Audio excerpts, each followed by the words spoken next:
What's the weirdest thing someone has accused you of doing? A few years ago, I had an older neighbor named Mrs. Grady. She was one of those people who always seemed suspicious of everyone, even if you said hi. One day, she knocked on my door and said, "I know you've been stealing my mail." I laughed, but she wasn't joking. Mrs. Grady claimed she'd noticed important documents going missing and said she saw me near her mailbox one afternoon. I told her I wasn't stealing anything and suggested she check her security cameras. "I already did," she said.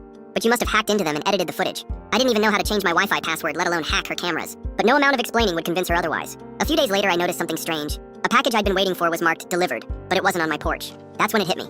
Mrs. Grady wasn't just accusing me. She was stealing my mail as revenge. I started keeping an eye on her, and sure enough, I caught her walking back to her house holding one of my packages. I confronted her, but she doubled down. "You stole from me first," she said, waving my package like it was proof of something. At that point, I'd had enough. I called the cops, explained the situation, and even showed them footage from my doorbell camera of her swiping my mail. Mrs. Grady was furious when the cops showed up, insisting it was all a misunderstanding. The cops didn't buy it. She got fined and had to return everything she'd taken, including my package, which, by the way, was just a box of socks. Looking back, the whole thing was so ridiculous that it's almost funny. Mrs. Grady moved out a few months later, and the entire neighborhood was happy to hear that.